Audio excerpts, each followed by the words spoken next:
Welcome, welcome, welcome everybody to another edition of Hot Program. I am your host with the most, all the way from the East Coast. And as always, folks, I am in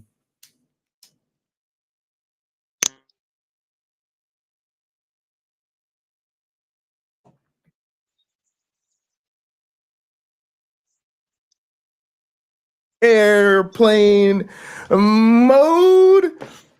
And now a man who found rocks containing gold in his backyard, but is more excited that his cheap Harbor Freight log splitter goes through old tree stumps with ease.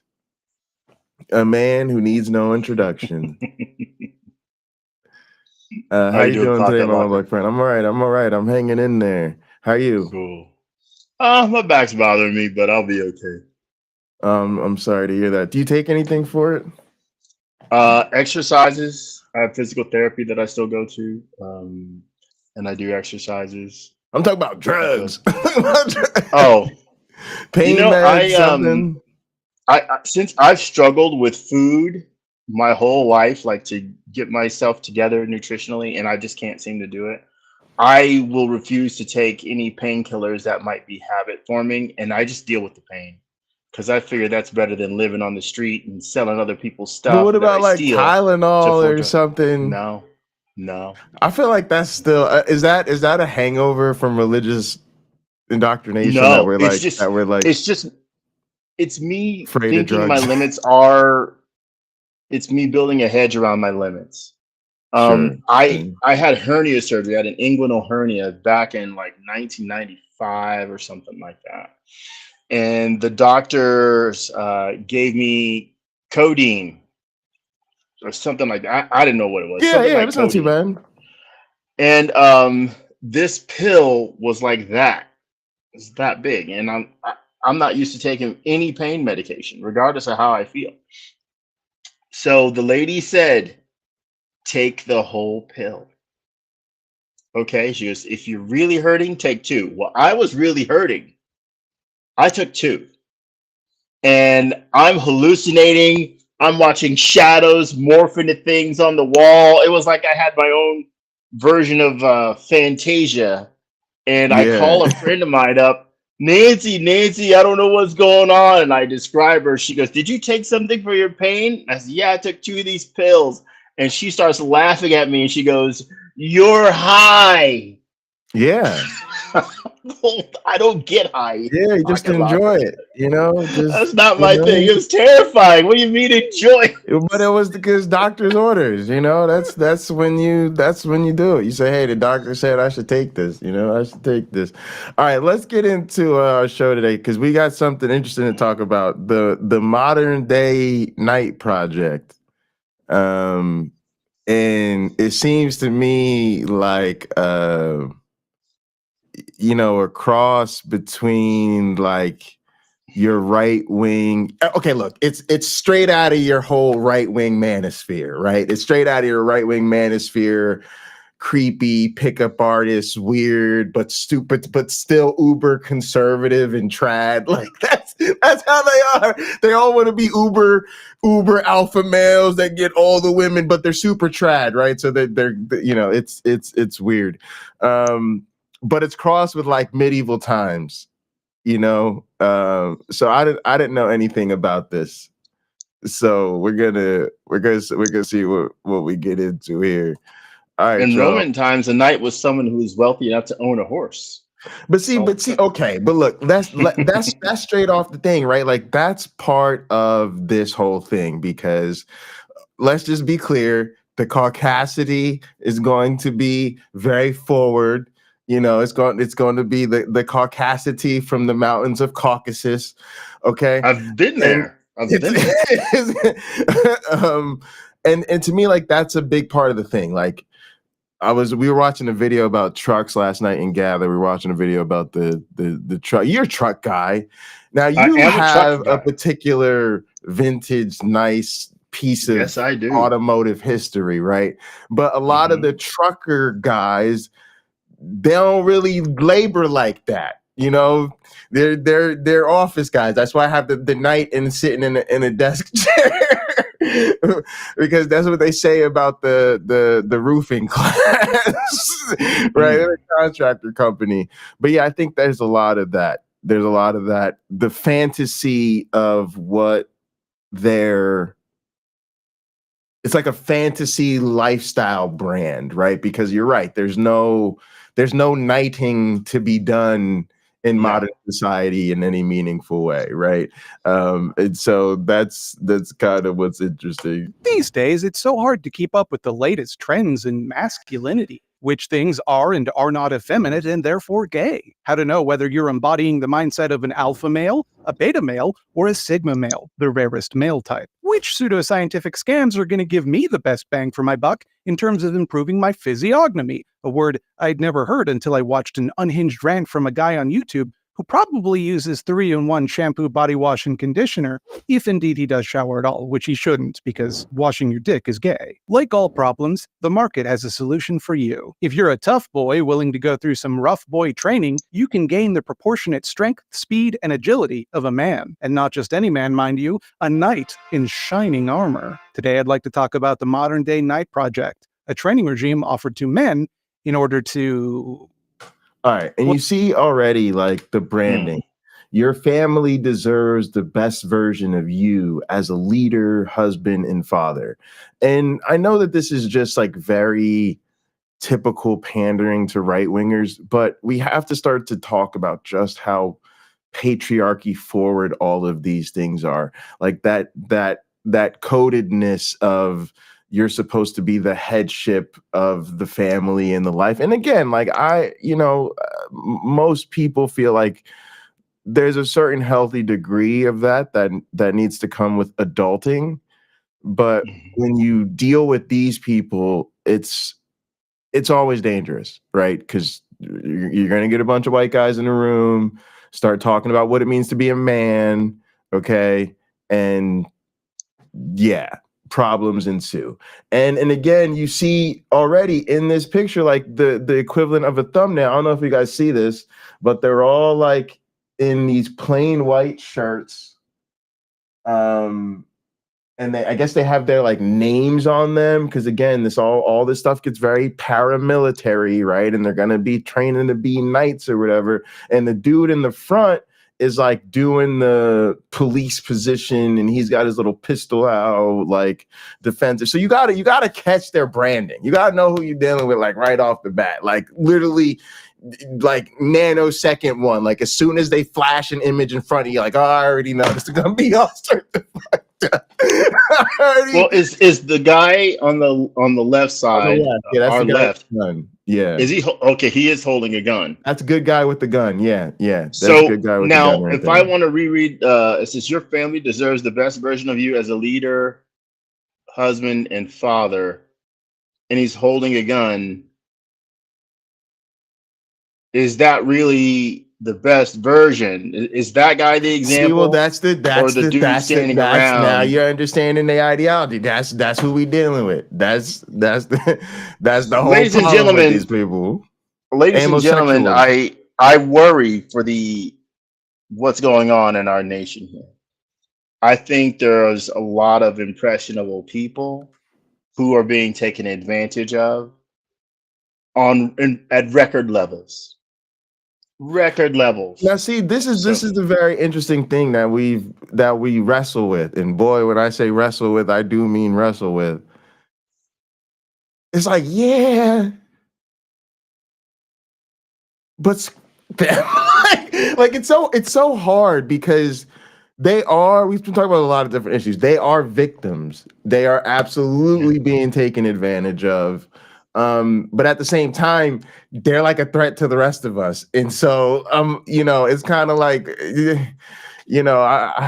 I'm more afraid of them than I do have sympathy for them, but from a safe distance, if you understand what I'm saying. Because they're scary, right? Like they're weaponized. They're useful idiots, but when useful idiots get weaponized, yeah, you're in a problem, especially with everything going on. Because let me just say this: think about how do you think these type of people responded to the Trump verdict?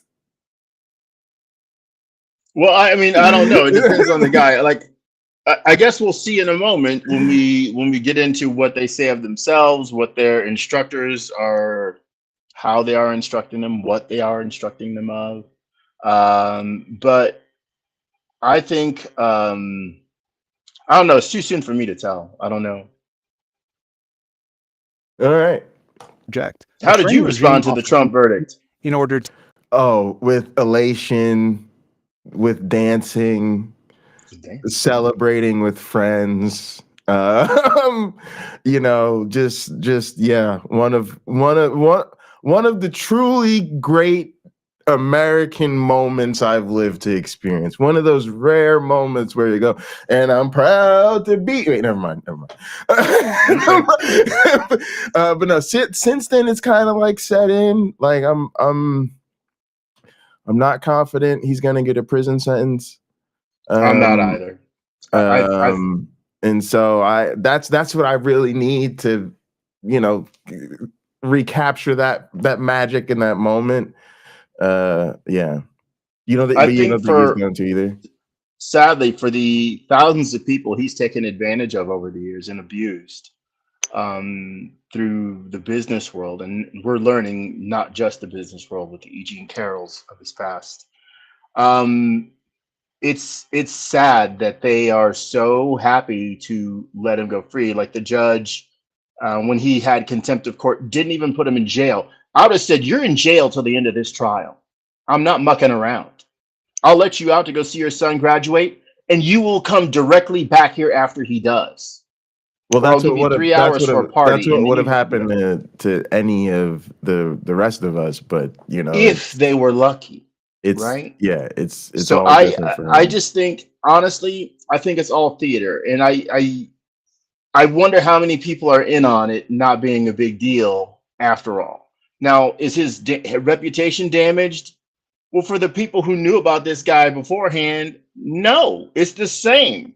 For the people who didn't think he was a creep and didn't think 12 reasonable people could convict him after hearing all the evidence, I think there's some people who are Trump supporters who are legitimately surprised. Like, wait. Well, there are some people who said if he were convicted, they might change their mind. Now, whether that's like 16%. But here's the thing: we don't know. To your point, we don't know how many of them were just diehard Trump supporters who just like assumed that Trump could not be convicted, so that felt like a safe thing to say at the time, right? Not being aware of how much evidence there really was against him. And then now you wonder how many of them just said that, and now they'll still be with Trump. It was sort of I'll cross that bridge when we get to it. Okay, can I just comment for our audience, and they can maybe talk about this with friends and family. So in my career as an accountant, I have to reimburse people. I've reimbursed thousands of people. We don't gross up repayments. If you bring me a receipt because you bought, I'm just gonna say, like, you bought a bunch of materials for a project we're doing, right? Let's say you have to buy so much concrete, we're building a bridge or something like that, and you buy concrete in bags. You're not buying truckloads because that's on me, but you're buying concrete in bags to do part of the bridge. Okay, so I will pay you back exactly what you spent, including tax. If you bought a candy bar, I'm not giving you your money for the candy. You bought a soda, I'm not buying your soda. I will buy the concrete back from you as the accountant on the project. I'm not giving you money for anything else. If you put it on your credit card, that's on you. You could have given me the receipt the next day and I could have paid you back, or I could have given you the money before you went to the store, so you would have had to pay no interest at all. Now, Cohen took out a loan on his house to cover the cost of paying her. You can literally say, okay, Michael, I see you did that. You had to pay interest. You did this for Donald Trump at 0% interest. There's no way. I would say you're going to pay me what I spent. So if I pay that loan back in 7 months, you're paying not $400,000 for the 130 I paid, but you're going to pay roughly like 150 for it, and that's it. You know, if there's a loan origination fee, you pay that. All the fees associated with me getting that second mortgage on my house, so I can pay off this woman who wants to tell the world she slept with you and how great it was, whatever. But there is no paying, multiple times the amount of the loan. You don't do that. You're trying to hide something when you do that. Yeah, no, that makes a lot of sense. And also, I don't think she said it was great. It was not great. Mushroom. Well, who knows? Let's just say wasn't there. Let's just say he's Mushroom. He's the Mushroom in the Mario character. I don't know if she testified to that, or is that just something funny to say to what's that guy's name from Saturday Night Live? Reporters or whatever. Yeah, she might have her fun with that sort of thing, and I don't care. I don't care. Donald Trump's got enough problems. I don't need to poke fun of the guy, but and I don't know that anybody needs to. Just say look at him. By the way, and I don't remember the name of. There is a podcast with psychologists or psychiatrists or something like that, where they talk about how his behavior is symptomatic of someone with dementia, and they play clips of what he does to kind of show you what you can expect. Stop, because that's I mean, you're not wrong. It's just this bothers me because it's leaning into this rhetoric that they're going to use to justify him being too old and fragile to do prison time, but then turning around and saying he can be president to run exactly. Yeah, right, let's get back into this video. Well, I'm not sure what it does exactly, but it makes them manlier. I know that manliness. It's like what they did to Mulan in Mulan. I have not seen Mulan, but it's like that, I think. The project is a 75-hour experience. The project is not an experience. It's for men just like you who know that you're meant for more, who know that you might have areas in your life that you're not performing at your highest level.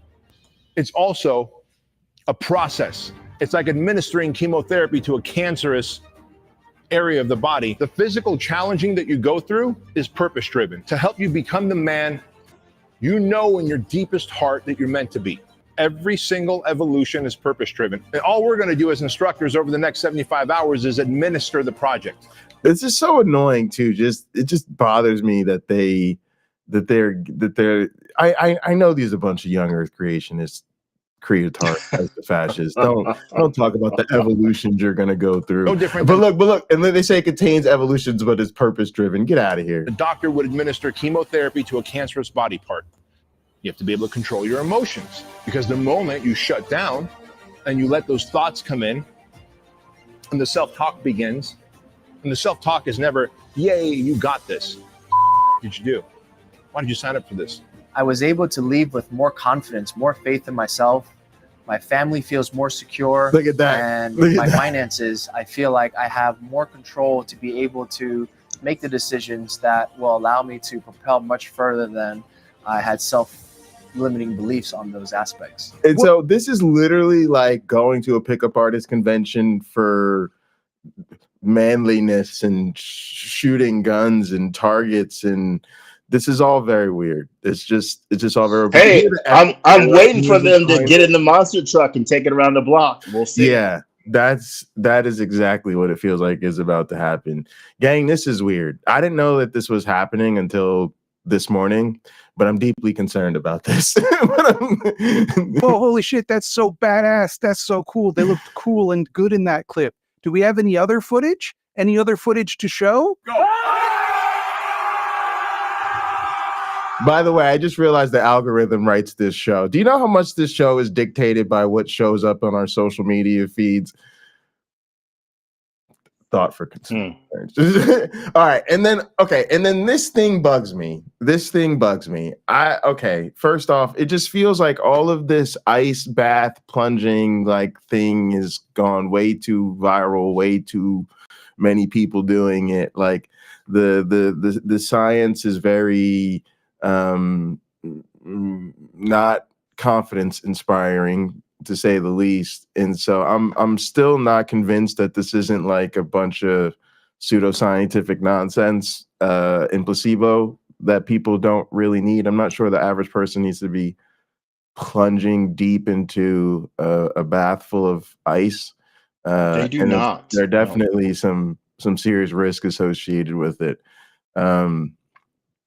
But you just see this a lot. A lot of celebrities are doing it. There's like a lot of and again, it's usually like fucking right wingers. But that's what the people don't even realize that's where this shit is coming from. And they're just prone to pseudoscience, y'all. That's all I'm saying. They're prone to pseudoscience. You might want to look into this thing and make sure you're very well aware of the risk before you go plunging yourself into a bath of ice. True. It's very similar to the men's conferences at churches. Katina coming through with the heat. Understand something, Katina. I think that's what I think this is. I think that's where I was exactly headed. What this is. That when I made the monster truck comment, because like that men's conference where the sword swallower was, they did stuff like the previous year where they had a monster the sword truck swallowing and pole dancer. Yeah, and go back and make sure you check out the sword swallowing pole dancer episode. No, we're not exaggerating. No. But yes, that's exactly. Matter of fact, I feel like that's their market, right? Their market is like a little bit. Don't get me wrong; it's definitely the Manosphere and the Joe Rogans and all of that stuff. But it's definitely like this is the thing to do for your church's men's group, and yeah, absolutely, and again, also like I know it might feel like a stretch to most people, but y'all got to remember that the KKK were really knights, right? And so anytime I see hyper caucasity of men running around glorifying the idea of being knights, as a person of color, I'm on alert. I'm not saying that they got they robes and all of that and that they're going to be burning crosses any minute. I'm just saying I'm on alert. I'm less here very specifically what they intend to be doing when they get together. Okay, because it's not inspiring confidence, y'all. It's not inspiring confidence.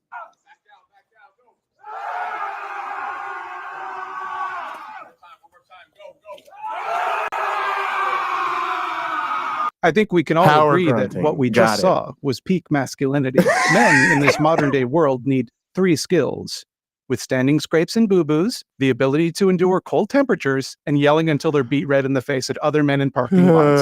Having those things is going to make you more confident, more attractive to women, more well-adjusted in general. This, to me, this is the picture of mental health. You can trust these guys with your safety as you go through all sorts of things they admit are dangerous and likely painful. You don't got to take it from... And also, I hate to like pile on, but they say that men sometimes struggle to express their emotions. Mm-hmm. And when I see dudes just axe tossing and fire gun shooting and ice bathing and power grunting, I just want to say, use your words. Just tell us what you're going through. Call a friend. When was the last time you talked to your mother? There's got to be a better way. Yeah. Me, you can see for yourself here on their website that I think was designed by the Time Cube guy. I'm just going to scroll down this website and just, how long do you think I'll be scrolling? Take a guess.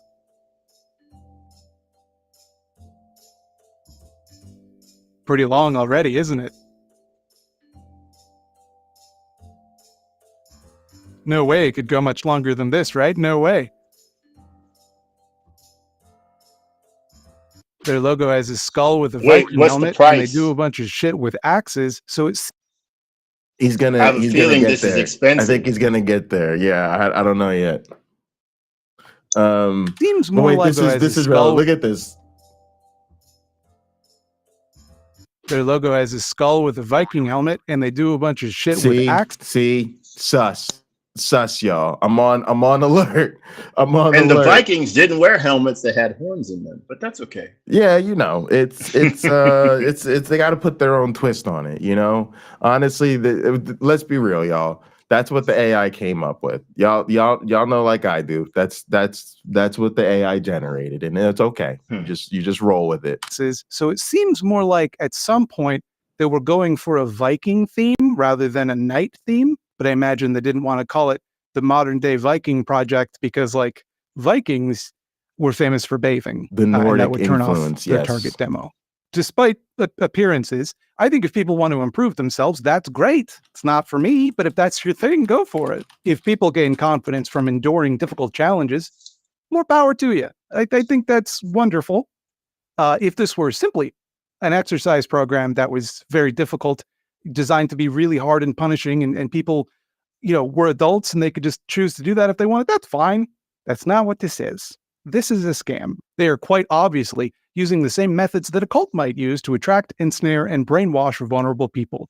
It's just that a cult would hide it rather than making it their value proposition. Attention! The Modern Day Night Project is only for entrepreneurs, executives, and leaders who are ready for a serious breakthrough. This exclusive experience isn't for anyone who's just starting their self-development journey. This in-depth experience is for men who are seriously ready and tired of making excuses.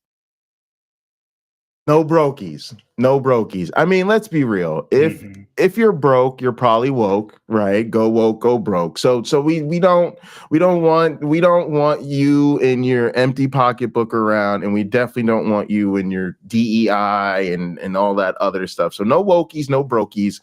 But yeah, this is that executive retreat for those who are looking to power up. And it's got to be a very specific class, right? Like you've literally got to be in that group of people that is largely more successful than anybody you know, except for the other people in your org chart that you feel you'll never get to where they're at, right? Because you've got to be successful in all this, but it's clearly playing on your insecurities and you're aimless, and you've got to level up. You've got to get to that next level. So it's very very specific demographic that I guess I'm not a part of. Maybe that's why I don't why it doesn't appeal to me, because I'm not the intended audience. You know, that's part of it.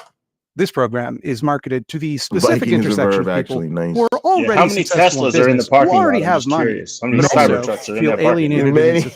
There are many Cybertrucks in the parking lot. This is for the Cybertruck crowd for sure.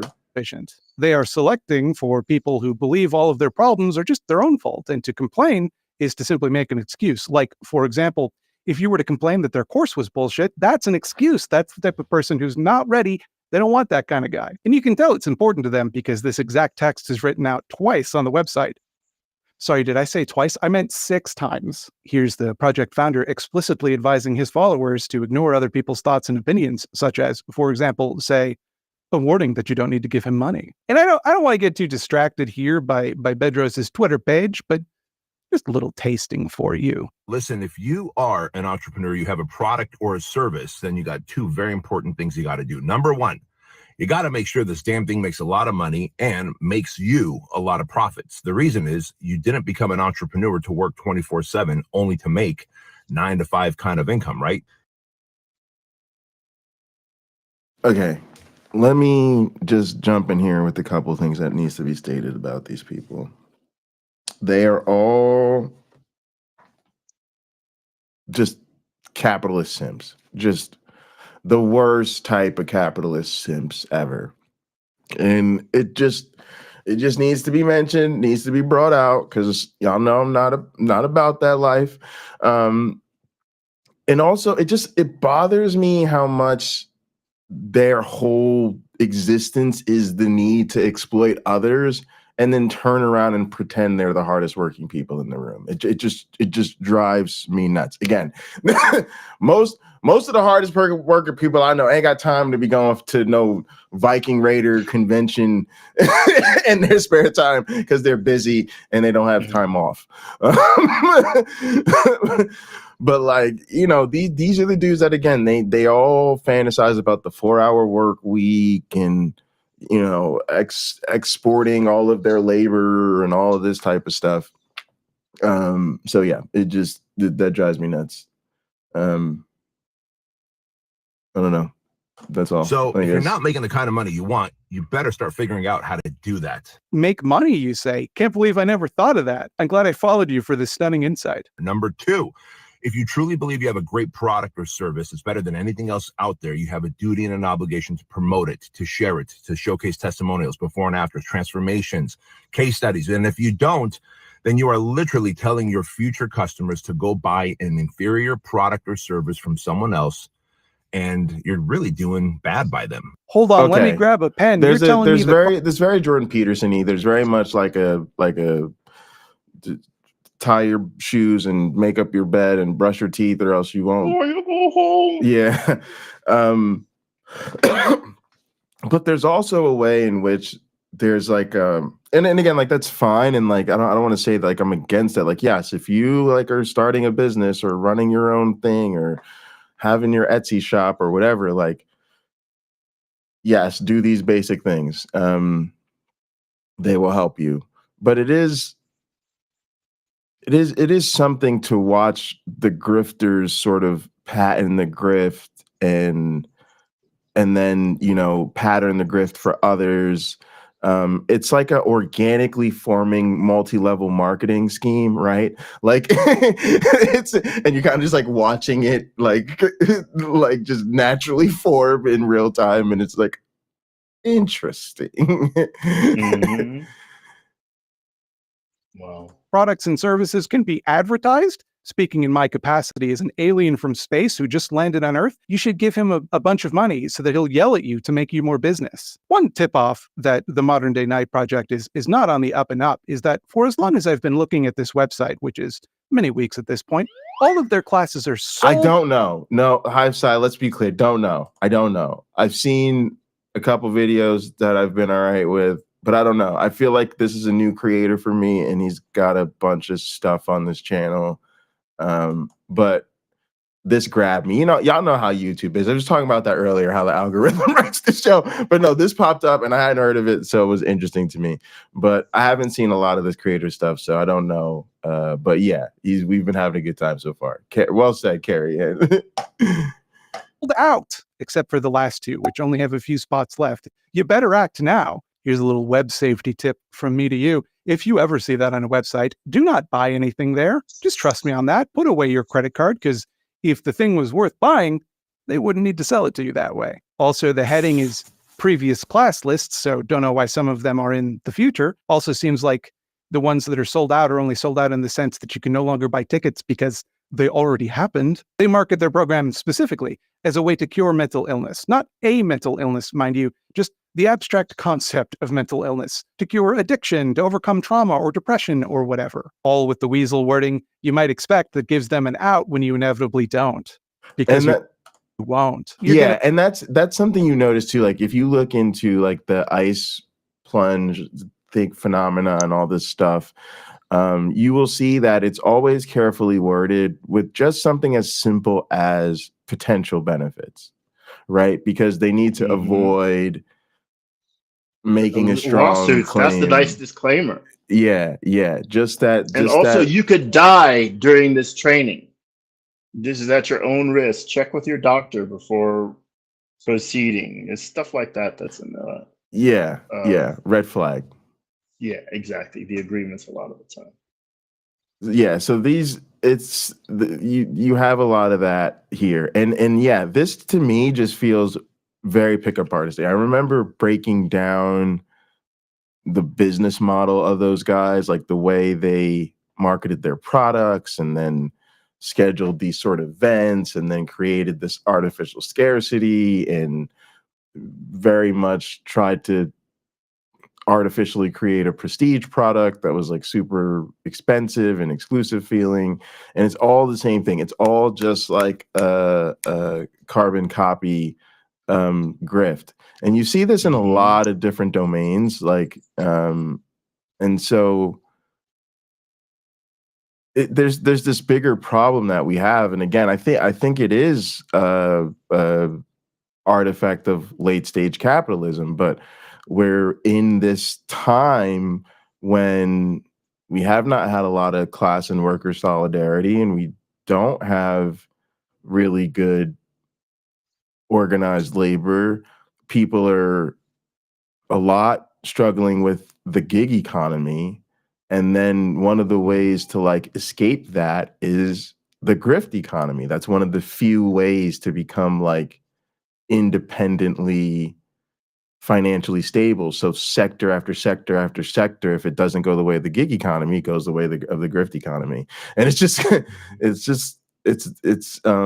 there's a thing called the enshittification. They talk about the enshittification of everything, like just the way everything becomes crappy in late stage capitalism. And I think this is like one of those examples.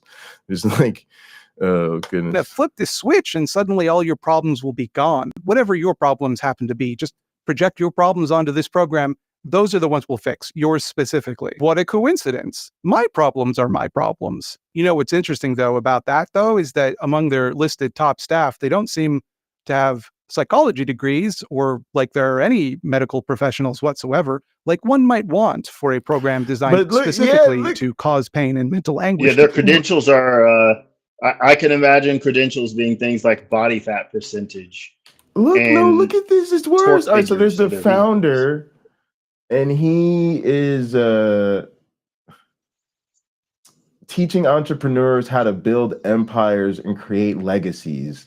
Best-selling author of Man Up, How to Cut the Bullshit and Kick Ass in Business and in Life. Have a psychology degree.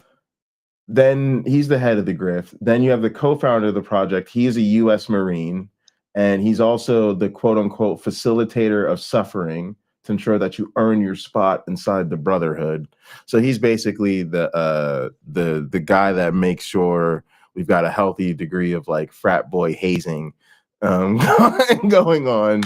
Then you've got another former Marine raider and recon, a modern day night project instructor, best-selling author of Excommunicated Warrior.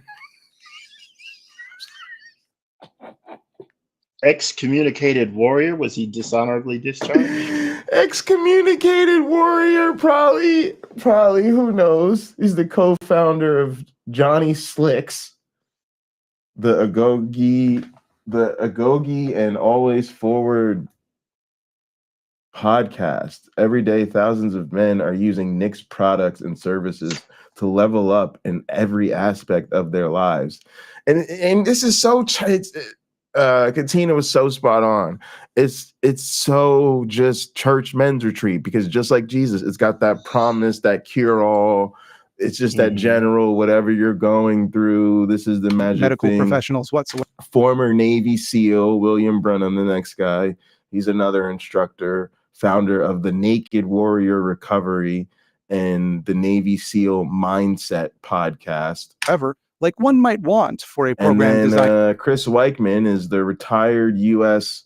Air Force survival, evasion, resistance, and escape specialist. He's the Operation Black Site instructor and a modern day night project instructor. Specifically to cause pain and mental anguish in people. Okay, did y'all notice any common themes of these guys? Again, the caucasity from the Caucasus Mountains, y'all. Okay, and they're all military. All their background is Navy SEAL, the U.S. Army veteran, Marine sniper.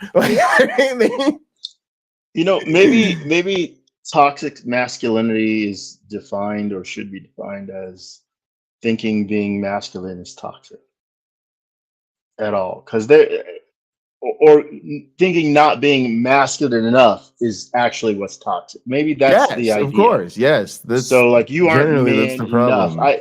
We have mothers and wives in our audience. I wonder if we polled them and asked them how could their husband be a better person.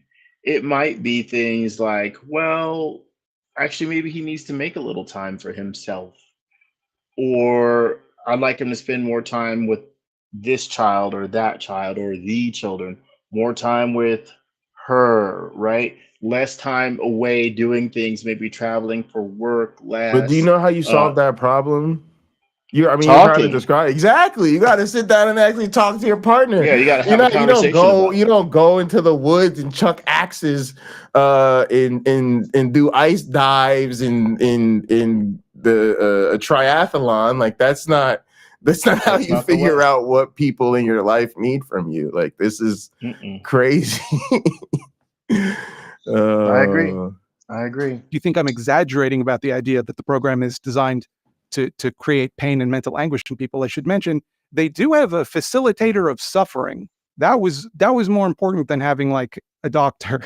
I guess that's how you know it's a real business. It's worth reading through their release forms to see all the ways they try to dodge lawsuits, like expecting attendees to examine all safety equipment for malfunction, something they are likely Wow. not qualified to do, especially because who knows what equipment is involved. The contents of the program are not public, And I'm the release sure they definitely like give you time and remind you of this. And they're like, hey, don't forget your contract says you should. So here, you should go. Come on now. form also forbids you from making them public. Surely, it is the duty of the facilitator of suffering to maintain safety equipment. Otherwise, how has the suffering been facilitated whatsoever? It's just been caused. Anyone can cause suffering, but okay, it's a very tough boy training. You gotta crawl through all sorts of mud and jump in stuff you don't want to jump in, and Protect yourself at all guys times. yell at you, and it's going to make you really, really strong. Now, let me ask you a question. All right, here we go. How much are you willing to pay to become the best version of yourself? What do you think is an appropriate price to have sweaty guys yell at you for a weekend until you become a better leader, father, and man? All right, y'all. Come on now. How much are you paying? $8.41. How Like much I are you said, paying Pocket for this Locker. I got the retreat? cash. $8.41. I know, but here's a better question. What do you think the price is? 40 grand. 40 grand. That's crazy. You know, I think these Look. type of things might be in like the maybe like 8 at the most, maybe like 8,000. All right, let me tell you something. So a friend of mine that I used to work for, he's an amazing accountant, but he's even better painter. He can do photorealistic paintings. I asked him, how long does like an average painting for you take? He goes 600 hours. So he will sell his paintings for around $15,000 at that time. This is years ago. At that time, around $15,000. So if you take 600 hours and you divide it by, or you take $15,000, you divide it by 600, he's barely paying himself anything to do it. Right. But he does sell prints, which are cheaper, but the prints are still like $400. And I thought about that, and he could see me thinking like, well, that just isn't worth it. He said, because he was talking about my bicycles that I built, he goes, you shouldn't sell your bicycles for less than $2,500. You know, I told him about what I spend. He goes, yeah, don't sell it for less than $2,500. I'm like, well, I'm not going to sell that many. He goes, so don't. There's only so much time that you have. And you, like my paintings, it's an exclusive thing. No matter how many people want it, they can't have it. But somebody with the money who loves it can, and they will. Well, I've never sold a bike for $2,500, but I've sold quite a few of them for $2,000 because there are people willing to pay that because they know I have something. This is limited edition. This is one of it's one. really He's rare. only building 3 of these. Blah blah blah. It was worth it to him. And when I was doing photography too, I was trying to get my prices like a really decent price for people that was affordable to them. He goes, don't. He says, charge $500-600 per person. because it's the same principle. When you charge a lot of money for a product, think of, let's take a modern day BMW. They have all these plastic parts on the engine, which takes a beautifully engineered automobile. It makes it junk in 5 years. It's literally a liability to own. It's more expensive for the repairs than it was the payments after a while. So it's no good secondhand. But man, when you drive that thing for the first 3 years, you wonder, does anybody make anything better than this? It's wonderful. No, I mean, it's definitely how luxury marketing works. But it's perceived. A Rolls Royce, I got to be honest, the Rolls Royce Spectre, it's not the best looking car, but I like a quiet automobile. If I had the money to pay for one of those, I'd buy it. I wouldn't hesitate. It's okay looking. It's not better looking than my truck. It's not, this is an insult to Rolls Royce. Do forgive me. It's not even better looking than my 2008 daily driver Prius. It's not. But when it comes to features, my Prius, it's like the car my Prius would put on the wall of the garage for worship, right? It's an amazing feat of engineering, but it's kind of plain looking in my opinion. But it's amazing. So I can tell you today confidently, Rolls Royce would have my money if I had that money to spare. I'd give it to him. Give me one of those cars. Well, I think that's what a lot of these guys do, is like that's a certain class that they're looking for. All right, here we go. We're gonna find out. And you know what they don't need? They don't need 500,000 people trying to buy one, right? Because then, is it going to be exclusive anymore? Which is one of the reasons people spend the money. Right. Yeah, exactly. You know? A moment, decide on a figure, write it All down right, on a here piece we of go. paper, and whisper your dreams to it. Were you thinking more or less than 18,000 United States dollars, Oh which my also does not goodness. include airfare to the project compound? You have to give them $18,000 to fly to their That's a secret lot. compound, their words, to have them do secret stuff on you to make you into a toughie. Do you see what That's a lot of money, y'all. That's a lot of money. That's a lot of money. But that's definitely that class. That's definitely what they're looking for. A luxury experience. So not 50. And we got KW said 25. 18, that's a lot. That's a lot of 18 money. is some serious cash. Yeah. Because I've seen like pickup artist conventions that are like 8 or 10. That's kind of why I went with that number. 18's a lot. I mean Oof. about how this is like how a cult operates, but like they're bragging about the red flags instead of hiding them. But fellas, I hear you. How are we going to get the old battle axe to approve of us learning how to use battle axes? Well, there's also a testimonial section from the wives of men who've completed the program, and guess what? It was good for them. Oh no. This is what they mean by testimonials.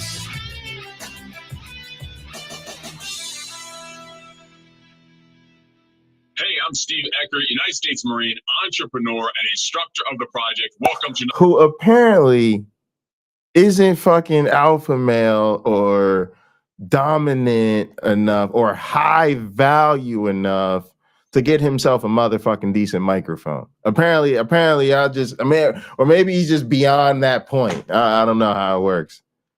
What a dope. Another episode of the MDK Wives Show. Do y'all not hear that? Are your ears not offended? That's just awful. Just God. Maybe they're waiting on, maybe what we saw was like all marketing and those guys were models. Yeah, and they don't have students yet. That's very much a possibility. I mean, I don't want to tech shame people, but if you're trying to be part of the executive class and you're charging 18,000 for a damn retreat, like, bro, get yourself a SM57. It's like $100. Like, you'll be okay. Believe so much in the project. Our family, even just in 1 year, has benefited mentally, socially, physically, spiritually. I would never say no if he asked me to go and give back to you guys or to connect with you guys. I would never say no. At this point, it's given way too much to my family. They learned a lot of lessons and became more confident and performance, more entrepreneur than they had been in the past. You know, and at work. And by the way, performance means better and bad. In case anybody else doesn't know the like coded language, I just want y'all to know that's what it means. It's not lap time, okay? He is a leader. And so if your husband wants to go better himself, Go better let him. himself. He's not like a mean, aggressive guy. Let him do that, because that's going to affect your marriage. It's going to affect your children. It's going to affect your family as a unit. He's not aggressive, but he's very well-spoken, and now he's not afraid to speak. It's going to affect your neighbors and your friends and extended family. Since he's been doing that, he's like skyrocketed at work. It's insane. The benefits you are meant to receive, but obviously not guaranteed to receive. Let's be clear about that. Obviously, for legal reasons, they're very clear that testimonials maybe nothing. or hostage videos. They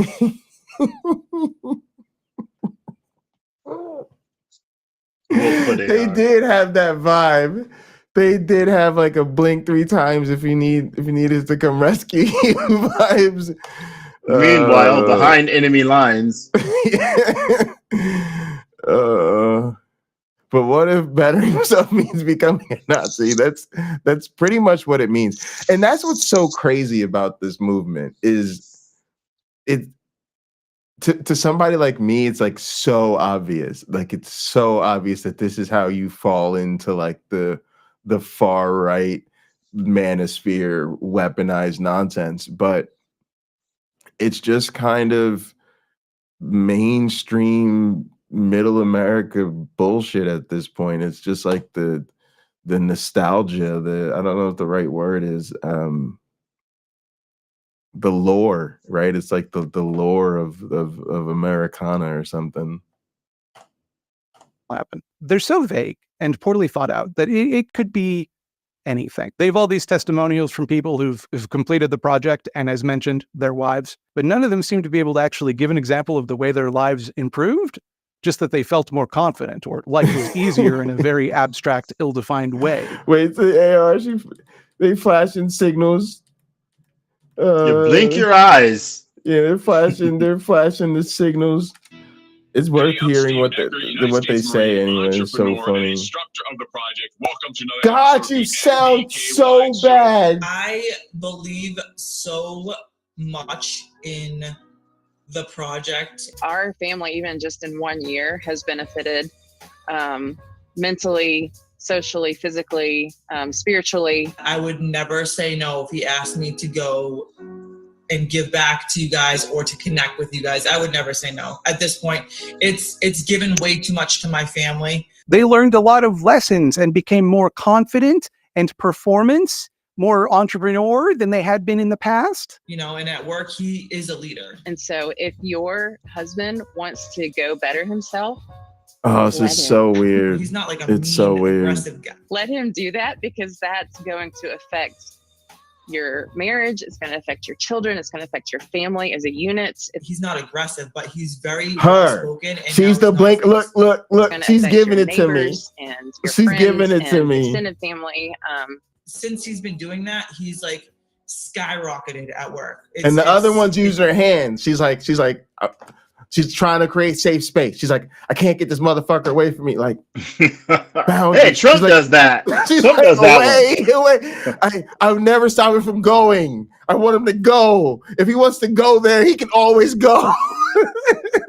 It's insane. The benefits you are meant to receive, but obviously not guaranteed. He's not aggressive, but he's well spoken. But now he's willing to speak. What was going on before? Yeah, I found that's an unusual comment. Yeah. There's more to know there. You can clearly tell. It also does remind me of the way, like, the whole church thing pulls on the heartstrings of people, right? Is like they make you feel like you're being such a good husband and father and man in your community for being a man of God and getting up and coming to church on Sunday and donating your 10%. And I do think that is a huge part of the pull for so many people.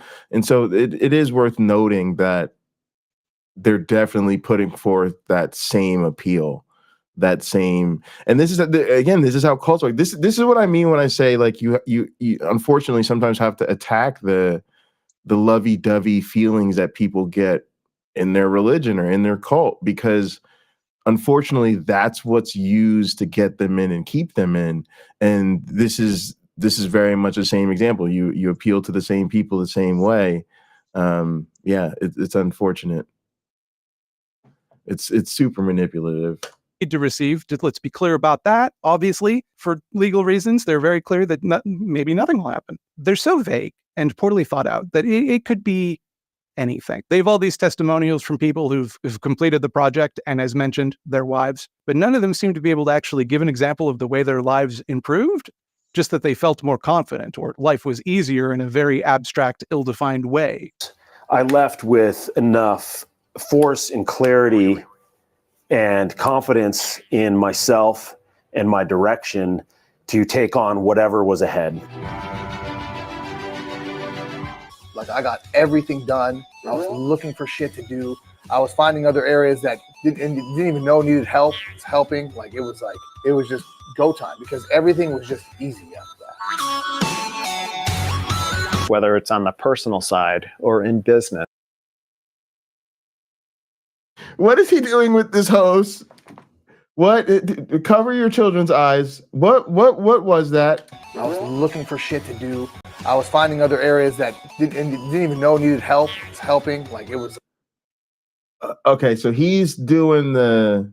Looks like a sledgehammer. The sledgehammer on his back. The sledgehammer crawl. Okay. Okay. Like, it was just go time, because everything was just easy after that. What? This is the recreational waterboarding portion of the what? Is this a dating service? What the is going on? This is what I'm saying. Like, like, look, I'm gonna just put it to you like this. Y'all see the background. It's Pride Month.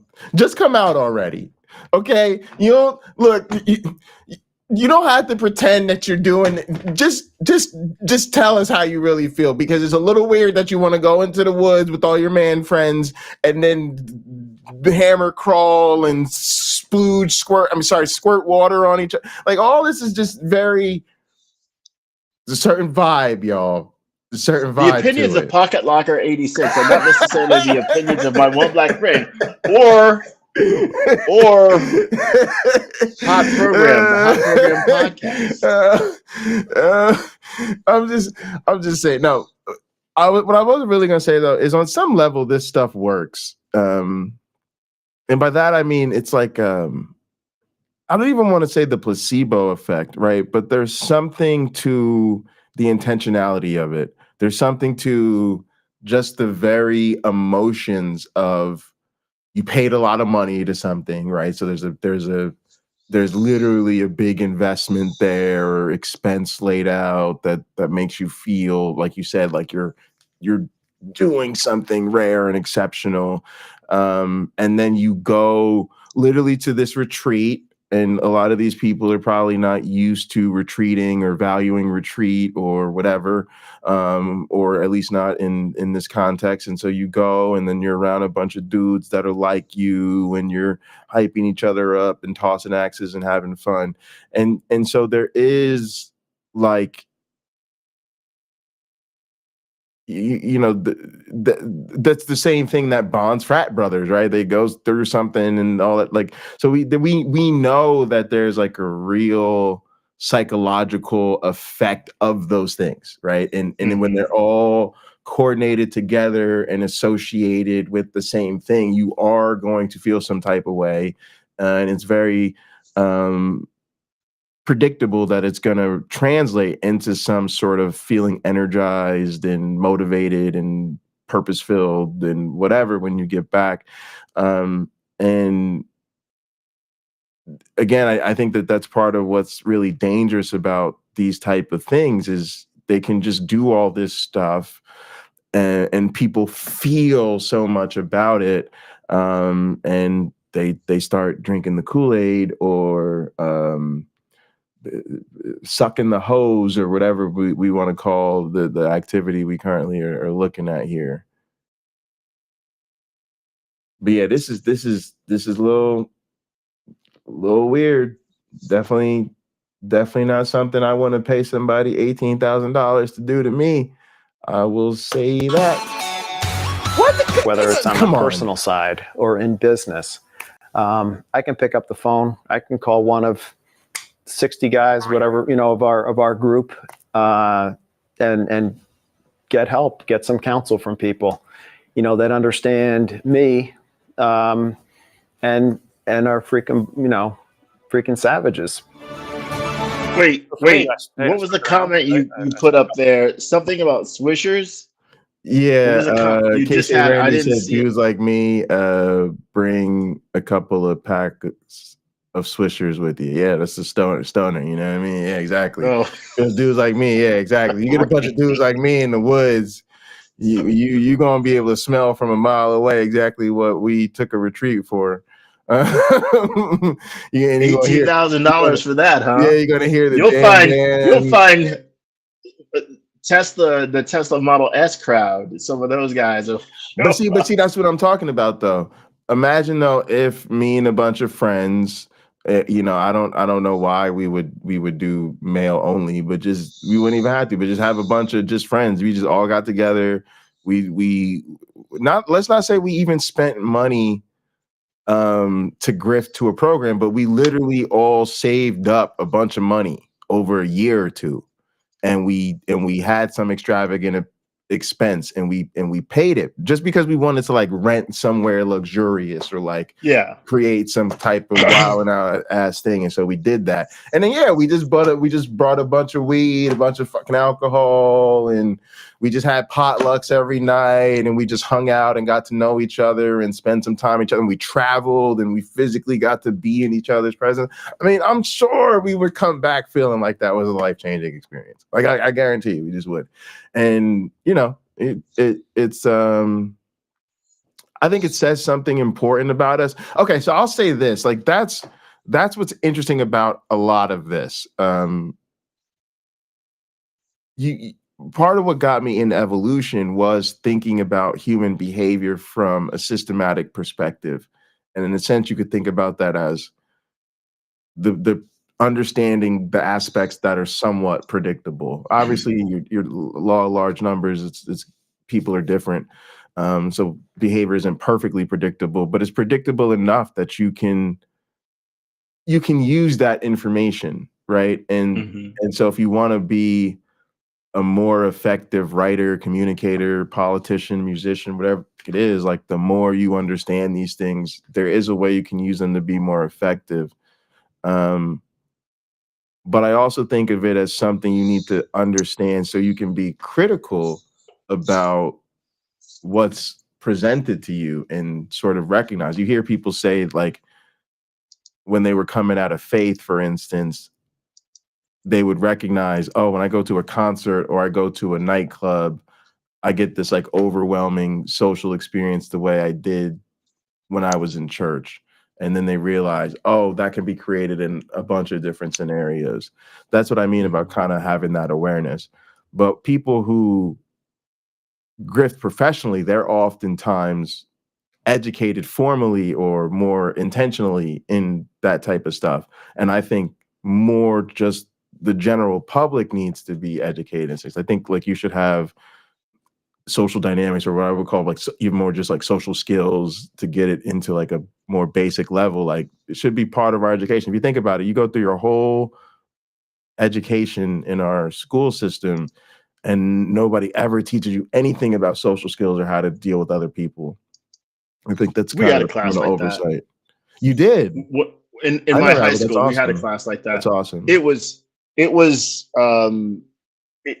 funny because our instructor was someone who probably we all poked fun of, and easily one of the instructors in our education, because me and friends still talk about her, that we're most grateful for, right? When we're kids, we don't know anything. The stuff she's teaching us is comical because we haven't applied it, right? We haven't seen how useful what she's telling us is, even with dealing each other in high school.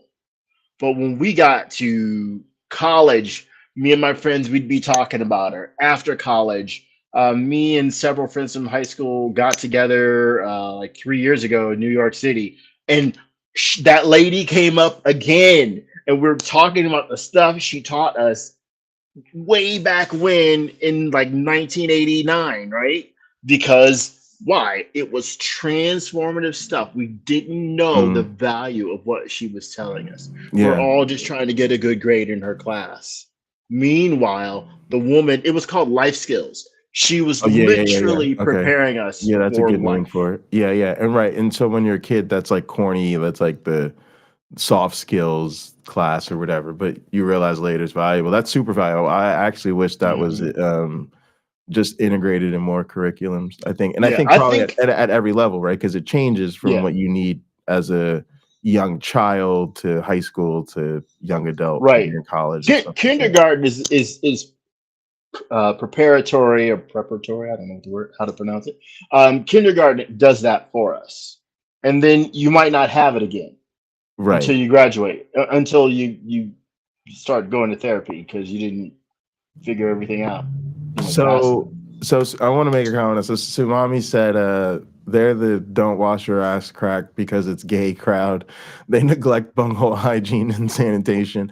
All right. So there is a weird thing where, and I will say like the thing that really made it highlighted for me was COVID, where I started to feel very insecure about the hygiene of people around me.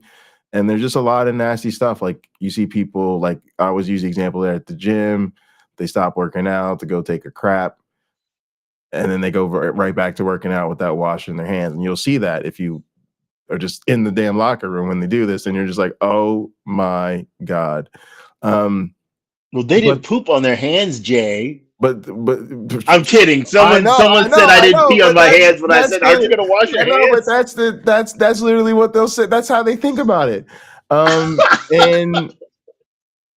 And I will say that there's also a weird thing with like race, right? Because there's part of race has always been like you don't want to get in the pool with black kids or whatever. Like it's almost like because there was something nasty or unhygienic about blackness that was contagious. It would like you don't want the blackness to rub off on you or something like that. And then the irony is for black folks, we look at white people and we're like, y'all nasty. Like we're not the ones sharing our fucking sandwiches with our dogs. And I'm gonna just put it to you like that. I'm gonna just when it comes to the hygiene conversation, we're not the ones sharing sandwiches with our animals. Okay, just come at us, okay? The 75 hours, amazing experience. And yeah, pushing through those hard moments, they were the breakthrough. They were the proof to myself that I'm not going to quit on myself. I'm not going to quit on my team. I'm not going to quit on my family. Nor is it clear to me the mechanism by which the change is meant to occur. It seems that the idea is that suffering builds character or some shit like that. You know, the same excuse that your dad would make when he wanted you to take out the trash. So they make you crawl around in the mud and get yelled at so that you can prove to yourself you can do difficult stuff, and that's meant to be healing somehow.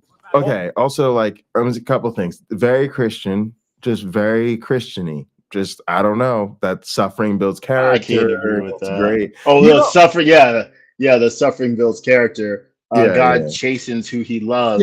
So that's proof. Okay. That's what you also mean. I was gonna say they're crawling around on the ground. No. But and then also like what I might describe as recreational hardship. So like one of the things that's weird to I think to most people is life doles out a lot of hardship as it is. Like it's just stressful, it's just difficult, there's constantly a limit of resources, there's pain, there's discomfort, like and it's you're very, you gotta remember, like we think like basic brain behavior interaction 101 is people seek pleasure and avoid pain. Sounds trivial, but it's like essential to understanding people's motivations in life, right? And then it just seems like people get, the more and more privilege they get, the more it's like they're lacking hardship, and it really makes them feel like they're missing something. And so then their recreation and their adventure seems to be seeking out stress and trauma and like difficult things. And it's like, it's a little bit weird. Like it's understandable in certain aspects, like sport or whatever, you know, hobbies or like whatever. But when it gets to like, yeah, I want to go away and go on a retreat. Oh, cool. You're gonna relax, catch some R&R, you know, decompress, drink a few Mai Tais. You understand? No, we're gonna crawl around and deal with the fire and do the army, you know, boot camp thing. That's weird. Like it's a little weird to me. I'm just saying, it's just weird to me. It's just weird to me. When I get some time off, I'm off. All the way off. I don't want to stress. I'm playing some games. I'm linking up with the gang and gather. We gonna have a good time. We're gonna light it up. We're gonna mold. We're gonna cheers. That's what's relaxing to me. That's what you do in your spare time. I'm not going to boot camp on my vacation. Like I'm not finna do that. Are you going to boot camp on your time off? I'm not. No. Wait till no. I'm gonna say you about to become a dad. Your time off about to become so precious. I'm about to go to baby camp and figure that out, changing diapers and stuff like that. And she's a girl, so I have to wipe from front to back and not back to front ever. And I've just purchased some spray bottles to help clean her. I have a feeling your number one pastime is about to become sleep. Because you're gonna be, I've had people tell me that, like, "Oh, get your sleep now," and get your sleep now. I want you all. I want my naivete to soak in on you all, because I think this is gonna be the easiest baby. She will sleep, and if I go check on her in the middle of the night, she's awakened just to see me. There's no tears, no crying. She'll give me some sort of signal that says, I need to be fed, I need to be changed, or I just want to see you, Daddy. And then I'm going to tell her some story or whatever, a short story, and she'll fall asleep in my arms, being the happiest child in human history, feeling safe and warmed or air conditioned, and she'll go right back to sleep. Nah, I think that's how you end up. I think that's how you end up divorced. So now allow me. If you're the dad and you're parenting on easy mode, I'm like, yeah, your partner they're probably but the dudes, the people I see, like their marriage is strong and they solid. That's because they both losing sleep. They're in that battle zone together. Yeah, but I don't know. Maybe your mileage may vary. Look, I'm on Lasix. I'm already waking up to pee every hour anyway, so I'm just up. Oh, I'm just up. Yeah, so me and the baby, like I said, we'll be okay. And believe me, I will tell you all how horrified and drained I am at how wrong I was, if that is the case. That's gonna but be. I think the baby. Wait! What did that? Wish all. Katina said, "You're asleep now." Yeah. Yes. That's interesting. Katina, I couldn't sleep well last night. I couldn't fall asleep till like 5 o'clock this morning, and was awake at like 8:30, I think it was. Yeah, I also struggle with sleep. But wait, there was a comment before Katina's comment. Oh, it was a emote. There's no comment. Oh, okay. Hold yourself accountable.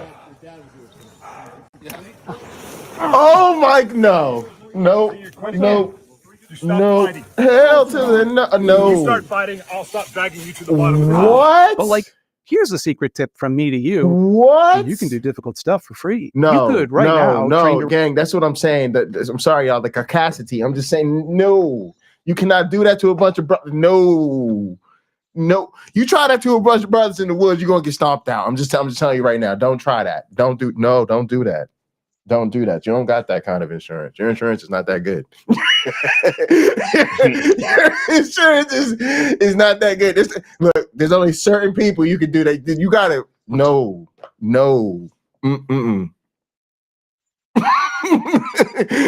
Hell no. Sorry, that was disturbing. You could learn a second language. You could learn a new skill or some shit like that. And in doing so, you'd actually be demonstrating personal growth, because now you know you have the discipline required to make actual changes rather than just doing something difficult because a muscly man was yelling at you. The idea that suffering builds character is a weird way to market a program meant to help alleviate suffering. And so long story short, the project was really created to help men overcome their trauma. But I it's wrapped with, hey, come work with the Navy SEAL, work with the Marine, work with an entrepreneur who's going to help you become more productive in life. Like, unless your specific problem is a phobia about crawling around in mud, I don't see how doing this actually helps you take responsibility for your problems. If anything, it's like a very unpleasant way to run from responsibility, to attribute everything wrong with your life to some vague, nebulous personal problem you can solve in a weekend, or better yet, pay someone else to solve for you. I did it. I carried a tire through a muddy field or some shit. That's all I needed to do to quit drinking. I'm practically done now. I'm still drinking, but I carried the tire, so now I know I can, so it's easy. It isn't. Yeah, and I talked about this on a previous stream, but there's a real way in which I think a lot of religious people conflate religion and spirituality with mental health. I think it's, again, it's part of my motivation to be like against these things, because I think as we learn more about mental health, we can't afford to have people messing around and conflating it with spirituality. And I think you see a similar thing here, that, you know, first off, you have this sort of highly militarized group, and they're clearly paramilitary type thinking, and sorry, they seem to be like one note people, or, you know, they have one tool, and when all you have is a hammer, everything starts to look like a nail type of situation. But like, boot camp is not the answer to not being able to communicate with your partner, or not being properly motivated at work, or you know, not having enough balance in your life, whatever it might be. These are actual real problems that you can seek real tools for, and ultimately, even we have highly qualified professionals that help people deal with these issues. And it's fun. We're here to fun, and we're here to point and laugh and say, haha, isn't that silly? But there is a real way that, because I've participated in this, like with like the pickup artistry culture and all that stuff, where you take something that's perfectly a natural motivation, like I want to have more confidence in my romantic life, or I want to do better at work or family or whatever it is. And then there's this really pernicious industry that is looking to take advantage of people who are motivated like you, and drain you of resources, and offer you meaningless solutions that in many cases may actually make the situation worse, not better. Like, if you're, you know, maybe not securely in this class, and spending $18,000 is something quite devastating to your family, or again, you just fall into this toxic right-wing manosphere rabbit hole, and become some sort of weird, creepy alpha chad. It's, you know, it's just one of those other instances of pointing out the importance of skepticism, because these people are sitting on some bullshit. Strong to get hard. It isn't hard to get strong, for example, because it's like hard to lift heavy stuff. That's the rewarding part of it. It's not because you don't believe you have the capability to lift a heavy thing, and once you learn you can do it, that'll suddenly make it easy. It's hard because you need the discipline to do that for a long, long time. And discipline, by definition, takes time to develop. Now, I don't want to sound snide here. I mean, I feel snide, but I don't want you to notice. But like, this sucks. It's so shitty to try and trick dudes who are struggling into paying a huge stack of cash and promising you're going to fix any problem they might have, including some pretty serious problems like substance abuse or emotional disorders. It's not only irresponsible, it's actively predatory. It can be difficult to sympathize with people who fall for such an obvious and manipulative scam, particularly one which leans into all of these ugly right-wing stereotypes. But you have to keep in mind that when you're suffering, when you're really down and out, you want to believe there's an answer. It's not a state of mind that lends itself to rational thinking. And it's all justified through this like idea of a crisis in masculinity, that men stopped being real men at some point, and they have to train themselves in order to become men again. At some point, men were stronger and more resilient, more competitive, more success, more dad. Now men are none of those things. They've changed in some way I can't describe exactly, but it's entirely holistic. It's everything about them has changed in that way that I can't describe. It's like what it is they're too soft, or they're too feminine, or they're not strong, but like not in a way that you could measure. It's a vibe. It's a vibe. It's a vibe that men are less like men than men should be. You can tell, right? Don't you feel that too? I mean, not you, obviously. You're obviously man enough, but also you're not, and you need to learn how to be. I don't know, whichever makes you want to give me your money more. And it's also weird too, because again, these are by definition people that can afford to throw away $18,000 on a goddamn retreat. How much are they really struggling? And that's a real sad deal too, right? Is that we're doing something very wrong in society, that people who ostensibly, like, most of these people are successful at business, whatever, they're fine, they're educated, they live in nice neighborhoods, they own their homes, they own decent cars, they're married to attractive women, their kids go to good schools. Like, if you're having a crisis of identity, like what the hell's going on with the rest of us? So it's sort of weird. Well, a lot of times, look, my education in getting a marketing degree, we had to learn about playing on people's insecurities. When I'm trying to sell you this is an odor eliminator. The guy that was renting this, my mother-in-law suite, he burned incense. I should have asked him not to, but he burned incense. He's been gone for 6 months. I can still smell that stuff. So I spray this to try to get it to go away. Well, if I know that odor, the smell of a room is important to people, let's make it personal. Let's make it deodorant. If I know a certain number of people in the population struggle with perspiration and body odor, I can direct my product right at those people, talk about how effective it is, how great it smells, and the varieties that I offer, and if it's, all natural with no aluminum, whatever. Play all of that up, and I can find you, because you often will have a blue collar job that causes you to sweat, so I can choose those media to market my product and aim it pretty much right at you. When we put those standees you see up in the stores where it has like the product and some sports figure standing there with his thumb up and holding the thing, showing you how great it is, we can find you and you can buy our solution, which may be no better than what you were using before, but I can help you think it is. And if I can convince you that it is better than what you had, you might not buy another deodorant for years, so we'll get your deodorant business for a long time. And if I show in my commercial the guy wiping it on one time, you will probably wipe it on one time. But if I show you the guy wiping it on twice, like 2 passes, guess what you're going to do? If you saw that commercial. Now, if you only needed to wipe it on once, but you wipe it on twice, you're going to go through that product twice as fast. If you knew how little dish soap you needed to clean your dishes, it would blow your mind. What do people do?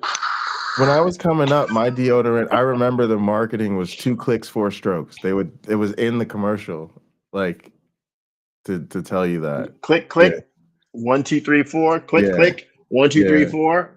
But that conditions you to use way more than you need. That's right. Yeah. That's right. Yeah. That's awesome. People are easily.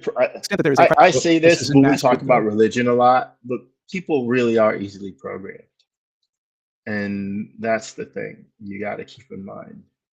When you're dealing with someone who doesn't seem sensible in what they're saying, right, to us, you have to have a certain amount of empathy. I know sometimes that's difficult because you just want people to snap out of it, right? Can't you see things plainly? Well, they've been taught not to see things plainly, or that their version of seeing things plainly ignores evidence. And that makes it hard for us because we've looked at the evidence and we've weighed everything and we've taken our time and we didn't take the easy way. So it's not because we cared, right? We didn't take the easy way. Whereas you have someone on the other hand, they're taking the easy way because they don't actually care to the level that we do. So just bear that in mind. Masculinity, it's that men, predominantly young men, have been conditioned to think that if they can't live up to some imaginary, unrealistic standard created by pop media and advertising, they're insufficient. That they need to have a six-pack and a penthouse where they're falling behind and everyone is laughing at them. This is a lucrative feeling to cultivate, which is why the actual crisis here is that bad actors will do everything in their power to create and leverage it. This is not a problem exclusive to men by any means, but it is one that everyone falls prey to. The reason you get so many spam emails about dick enlargement pills, whether or not you even have a dick to jam pills into, isn't because most guys want bigger dicks. It isn't better to have a big dick. That just makes it more difficult to wear shorts. But you can't sell dick pills if people feel okay with their dicks.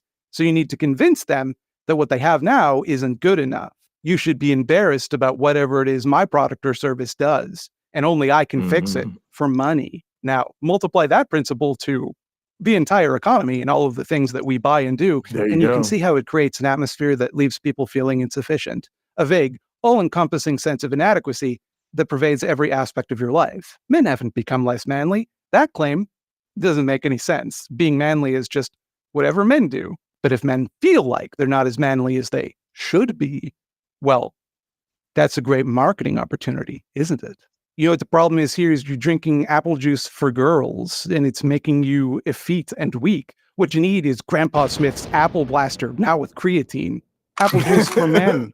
You can see this all over the place in the website for the program. Vague appeals to the way that you're meant to feel something is wrong, that your life is spiritually corrupted or meaningless, but they can fix it, of course, by helping you become the way that a man is supposed to be. That's the problem, you see. You're not man enough. Become more man, more strong, more knight. What that means is, of course, this is like a huge, it's huge everywhere, but it's especially problematic, obviously, on the right, but then it becomes really problematic in our politics, right? Because part of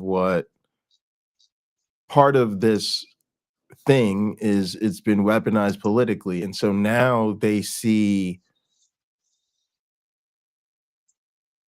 the sort of politics of the left as being not masculine politics, as feminine. You know, you always hear like the liberal soy boy type thing, right? And so that's kind of a problem because it's, well, one of obviously it's misogynistic and a whole bunch of other shit. But it does make it much harder to get these people to think reasonably or think about the evidence or think about other people's humanity properly, because they're stuck on feeling like somehow they won't be as high value men, or they won't be alpha males anymore. And it's just so fucking toxic. It is toxic. And it's part of the reason we call it toxic masculinity, because it's trash. Yeah, so notice he went where I was saying, like we do, I didn't go into marketing, but we do learn how to exploit those insecurities, and that's what we're fixing with our product. We're fixing those insecurities, but we don't tell you that we created them, right? We don't tell you we made you think it's worse than it is, and that's how we're able to sell you this fantastic project. Only $10 for our fancy deodorant, which is essentially some other brand that sold for $3 somewhere else. So Sumami's comment, it's easy to see when a potential relationship is going to go down the domination route, and a woman that's educated and conventionally attractive wants an equal, not a master. What's interesting is a lot of these people, like I'm thinking about their wives, like from those testimonials. A lot of those women, unfortunately, as y'all know, have been brainwashed into like buying into their own subservience. Yet still, I think they're not happy. And they would be much happier in a relationship where they were equals and not married to someone toxic. But unfortunately, it's like they haven't even given themselves permission to even admit that that would make them happier. And I think that's largely due to, like I said, their own brainwashing. But yeah, it forces this feedback loop to these guys because they literally see these wives telling them how much better they would be, and they just they believe it, they buy it, unfortunately. It's intentionally left vague so you can kind of just insert whatever you want. If they said, for example, that this program helped you attract women, well, I might feel like signing up means I have to admit that I'm bad at that. And that might make me feel bad and embarrassed because I've been conditioned to believe that a makes lot me of bad these and embarrassed. men, even the ones that are successful in business, they're still living two household incomes. It's just kind of necessary, especially when you're raising a family. Two income because household, it's a helpful thing for advertisers. household income. If they said it'll help me become a successful businessman, I might worry that signing up gives the impression I'm not successful in business yet. And I'm embarrassed about that because I've been conditioned to believe that that is embarrassing because it's a convenient thing for advertisers. But if they just say they'll fix like whatever, if they'll fix just the feeling of shittiness that I have, well, now I'm not admitting anything. Once I become more manly, whatever it is that means to me, I'm cured. This malaise will go away, and I won't have to look in the mirror and confront all the ways I've been made to feel bad about myself. All of the things I've been told are inadequate and embarrassing about me. Those things will solve themselves once I fix the root problem, which is that I didn't give a muscly dipshit $18,000 to yell at my tummy. Look, if you want to suffer, you don't need to pay someone to do that. I can show you a way to suffer for free.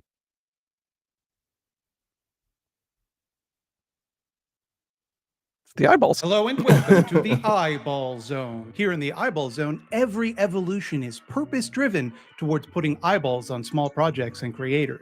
We maintain a pretty laser focus on eyeballs here in the eyeball zone. Well, not a laser focus. Lasers are actually pretty bad for eyeballs. We do neglect the other sensory organs of the face. And this is most true of perhaps the mouth, one of the most important holes on the human face. Which is why I'd like to talk about the Cathedral Community Fridge, which feeds hundreds of people a day in the Canadian prairies. And they could use our help with funding, among other things, repair and maintenance. And to put that in perspective, This is a charity I was plug? told to stress the fact that one of the doors, and I quote, blew out of its hinges. Here's what Channel Comrade Re-Education had to say about this project. The Cathedral Community Fridge is a mutual aid organization out of the Canadian prairies that uses decentralized and democratic organizing to end food insecurity instantly. As poverty becomes more extreme, so does the work to lessen suffering to those living in it. Please consider donating, sharing, or engaging to help the Cathedral Community Fridge continue working towards liberation. You'll find links to their GoFundMe campaign and Patreon in the description to this video, as well as their Instagram if maybe you can't contribute All right. financially, but you just want to spread the message around. I'm sure any help would be Cathedral appreciated. Community Fridge for those that want to help donate. That's I figured it was a good video. I'd let him do his plug. All right. So yeah, what do you think of the Modern Night program? I think it's unnecessary. Often I'm a lucky guy that I got a lot of really wonderful, successful people in my life who, when I'm struggling with this or that, they either notice or they make time for me when I need to talk to them about it. And not everybody's the same kind of role model, right? Not every person has the same set of skill sets. So I could go to my neighbor Dan for one thing, or my neighbor JJ for another, or my neighbor Christian for another thing. And I used to go to my neighbor Mario a lot because they have a different background, which gives them the understanding of some things that I just don't have, right? Whether it's, hey, how do I do this? Or how should I negotiate this? The crowd I sort of spend my holidays with out here in California, there's one of the guys is a retired airline pilot, and talk about a successful businessman. This dude, it's like there's nothing he hasn't figured out. He's one of those people. And I remember I was talking to him about how I was renting out space in my house, like this space I used to rent out. And he mentioned, he goes, that's a really smart idea. I felt so proud of myself because Earl said I did something right. One of the most successful guys in a neighborhood full of successful guys. He was praising what I did. Well, I felt pretty great. But there are those people who know you very well and who've seen you be in a better place in life and do better than you are doing now in life, and whatever that means, right? And sometimes it's sitting down with those people and saying, what am I doing wrong? And sometimes the answer is you're not doing anything wrong. This is a tough time. That's been hard for me to hear, you know, in the last 2 years. Like, this is just a really rough time.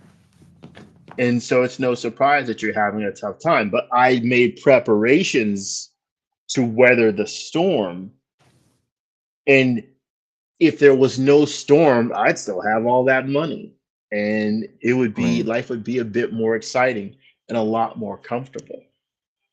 But that just tells me, look how valuable it was for you to be so conservative for a few years and stock your money away, you know, not go crazy and have an $80,000 truck. Right. And a 69 fiber, you know, just dialing everything back sometimes is what was necessary. Now, as I proceed and, you know, when I can go back to work because my back isn't just a nightmare, I have to start that process over again and balance being a dad and balance being a husband. All of that's new to me, right? You know, I got married in December. My wife didn't even live in the United States until October of last year. So even though we had more than 2 years on the phone and on the internet, there's that adjustment of, okay, now we're in the same house. We're in the same country. Going back to the guys there in their program, there will be people who need to spend the money and feel like, hey, I really made a concerted effort and I made it up that hill and I never thought I would. And I have the courage and strength to do more in my life than I ever thought I could. That's going to be valuable for them. And I don't want to poo-poo that. I think ultimately programs like that don't help most people and wouldn't be helpful for most people, even if they were given to them, even if they were free. I think most people need to put in check their emotions in a way that allows them to go after more of their potential and more of their potential. Someone asked me, would I tell my daughter to follow her dreams? Like, I moved to California because I wanted to be an actor and writer. I failed at both those things, succeeded at other things. But I would say, as long as it makes sense to do so, there came a point with me, it did not make sense to keep trying. You know, I spent 18 plus years failing at that. So I'm like, I'm not going to spend 19 plus years failing at it. Right. Time to change. Time to change. And so I did.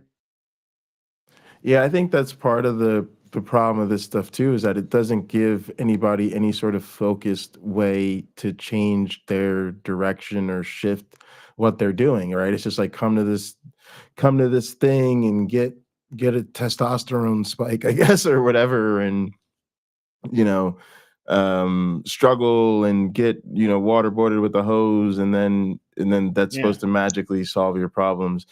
I think one of the things that was a bit understated in the video was just the sheer amount of magical thinking involved, just the sheer amount of do this random thing and life will magically be aligned. Of course, also, you know, maybe he just felt it went without saying, but I think you could clearly see this is a form of far-right extremism.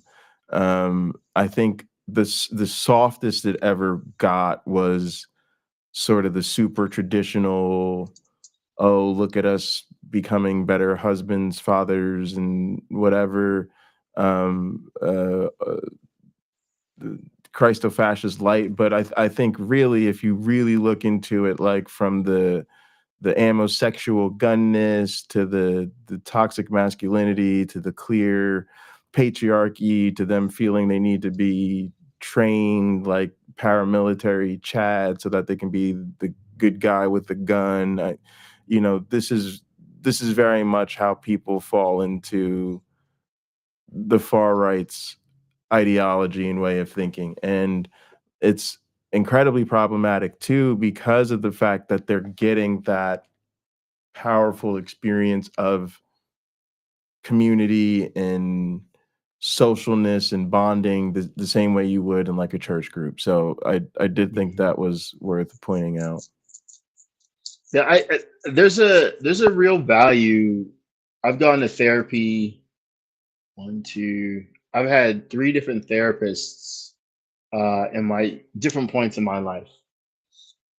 And they were really valuable experiences to go and attend and have someone sit down and listen to what I think the problem is and work with me to figure out if that's really what's going on, or is it something bigger, or why does this keep happening? When you unlock that, then you're really onto something. You can really move forward with some of your issues. It might cost about $18,000 too, but it's not going to happen in 1 week for most people. It's going to take longer to explore that. And you can day by day, right? You go to the therapist for 45 minutes and then you go home and you can apply what you just heard that day to see how well it works with your family, to see if you're more available to them, if it's work related, right? To see if you're more available at work. You might actually work for people. If you're a valued employee, your employer might pay for you to go to therapy, whether you have health insurance or not. They might pay for it. I worked with someone, he was the payroll guy, and the boss said, you know, oh, okay, I know you got these appointments with your girlfriend. You can go ahead and take time off to do that. And he paid him anyway. So if the guy worked half a day, he would get paid for the whole day to go to his therapist. It's a crime to me that we don't have universal health care, though. Nobody should have to make that decision. I think if we stop doing foreign aid, we could easily manage it. Yeah, I have a whole plan. If you want to talk about healthcare in this nation one day, I think I figured it out. All right, so we'll wrap with this. Umami said they're okay with gender affirming care when it's weird white supremacist themed weekend retreat. I couldn't agree more. Because it is weird. You know, these people are super bigoted and anti-trans and all that, and that's exactly what we this don't is for get them. that from this video, though. Gender That's not affirming fair. care. We don't get that in this video. See, we don't we see get. that in this Oh video. no, we get that from this video. You got it. No. You got to remember, like, I'm not a person who you have to spell out your racism for me. I'm gonna read the room, right? And this crowd is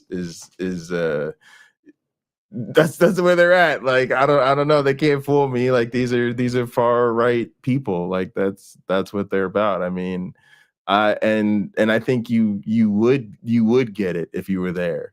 You would get it in the terms, you know. Actually, here's the thing. You got to remember, this is looking at basically their marketing materials. I guarantee you go to one of these things, you're going to hear extreme right-wing talking points directly from the instructors. They're going to be talking all about being a biological man and the woke, and people are trying to redefine gender, and like, trust me, yeah, this is a